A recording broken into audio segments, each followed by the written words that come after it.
দুর্ঘটনার জেরে হাঁটাচলা করতে অক্ষম হয়েও এসআইআর শুনানির জন্য ডাকা হয়েছিল তাকে। শারীরিক অসুবিধা সত্ত্বেও নির্ধারিত দিনে জলপাইগুড়ি সদর মহকুমা শাসকের দফতরে উপস্থিত হন খারিজা বেরুবাড়ি এলাকার বাসিন্দা গণেশ চন্দ্র রায়। কিন্তু অফিসে এসে দফতরের নিচে অপেক্ষা করছিলেন তিনি। বিষয়টি জানতে পেরেই চেয়ার ছেড়ে নিজেই নিচে নেমে এলেন জলপাইগুড়ি সদরের মহকুমা শাসক তমজিৎ চক্রবর্তী। দফতরের নিচেই গণেশ চন্দ্র রায়ের এসআইআর সংক্রান্ত শুনানি সম্পন্ন করেন তিনি। প্রশাসনের এই মানবিক উদ্যোগে খুশি হয়েছেন গণেশ চন্দ্র রায় এবং তার পরিবারের সদস্যরা। পাশাপাশি এই উদ্যোগে এলাকাবাসীর মধ্যেও প্রশংসা ছড়িয়েছে।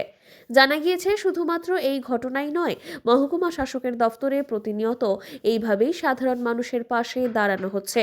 কখনো নিজে গিয়ে, আবার কখনো দফতরের কর্মীদের সঙ্গে নিয়ে প্রয়োজনে মানুষের কাছে পৌঁছে প্রশাসনিক পরিষেবা দিয়ে চলেছেন সদর মহকুমা শাসক। মানবিকতা ও দায়িত্ববোধের এই নজির প্রশাসনের প্রতি মানুষের আস্থা আরও বাড়ালো বলেই মনে করছে সংশ্লিষ্ট মহল। কোথায় বাড়ি? উনি আমার 255 পাটেই থাকেন। কি করেন ভদ্রলোক? উনি তো বর্তমান এখন শারীরিক অসুস্থ, বাড়িতেই বসে আছে। আচ্ছা, রিনা দাস। হ্যাঁ হ্যাঁ হ্যাঁ রিনা। হ্যাঁ? ভিডিও করেছে। হ্যাঁ, তুমি যেরকম রাখছো। ভালো ভালো, আমরা তো সবসময় আপনি চেয়ার ছেড়ে গিয়ে মানুষ আসলে ওনার মানে বয়স খুব বেশি নয়, সুতরাং আবার ওনার মানে ওনার পক্ষে হাঁটা সম্ভব নয়। উনি এসেছিলেন, আমরা রাস্তাতেই ওনাকে নিজেই জানে করে এসছেন, সেখানেই আমরা শুনানি করে দিয়েছি। আমরা চাইছি সবার শুনানিতে সাহায্য করতে। আমি বেশি কিছু কি উনি কি অবস্থায় ছিলেন? ওনার পায়ে কিছু একটা অসুবিধা আছে, উনি হাঁটতে পারেন না। তাই গাড়িতেই আপনি চেয়ার ছেড়ে যেতে হলো আপনাকে? অসুবিধা নেই, আমরা তো এটা তো আমাদের কাজ, আমরা অবশ্যই কোনো বৈধ ভোটারের কোনো সমস্যা যাতে না হয় সেটা আমরা দেখি। Thank you thank you. হ্যাঁ, টোটোতে নিয়ে আসছি। টোটোতে? আপনি কে হন ওর? ছেলে। ওনার বয়স কত?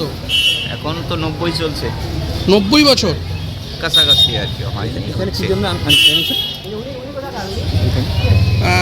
কি নাম ওনার? এই জেঠুর নাম কি? কালীপদ রায়, বাড়ি? বেতগেড়া, ধল্লাগুড়ি। আজকে এখানে কি জন্য আসা? আমরা আসছি ওই এপিট নথি বানানোর জন্য। সহযোগিতা কেমন পেলেন? না, সহযোগিতা পাচ্ছি, হইল জমা নিছে, এখনো দেয় নাই, বলছে যে 3টার পরে হবে। কি নাম আপনার? আমার নাম রাখাল বর্মন। রাখাল। জেঠু কেমন? কাকু হ্যাঁ, আপনার নাম বলেন। আমার নাম কালীপদ বর্মন। হ্যাঁ, কি নাম? কালীপদ বর্মন, কোথায় বাড়ি? বেতগাড়া, ময়নাগুড়ি। কত বছর বয়স আপনার? 90 বছর। 90? তাই কম্বল গায়ে দিয়ে চলে আসছেন? এখন কি করবো, এখন না আসলে উপায় নাই। ঠান্ডা? ঠান্ডা আছে? হ্যাঁ, ঠান্ডা কেমন? ভালো ঠান্ডা। তো কেন আসছেন এখানে? ওই যে নথি বানাইতে। নথি বানাতে এসছেন? কিসের নথি? এই নামের গন্ডগোল। কেন কেন কি কাজ?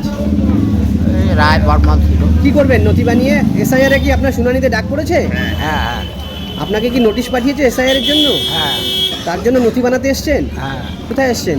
এসডিও অফিসে? হ্যাঁ হ্যাঁ হ্যাঁ, কোথায় এসছেন? ওই যে ওইখানে যে ঠিক করে দিল নবাববাড়ি কোর্টে আসছি। আচ্ছা, এখানে আজই খুলুন ব্যবসার নতুন দিগন্ত টি ডিলারশিপের মাধ্যমে। যোগাযোগ করুন 8514003002 অথবা 8250889475 নম্বরে। মেজার্স শাও ফার্টিলাইজার এবং অনন্যা টি, আপনার পাশে আপনার উৎসবে।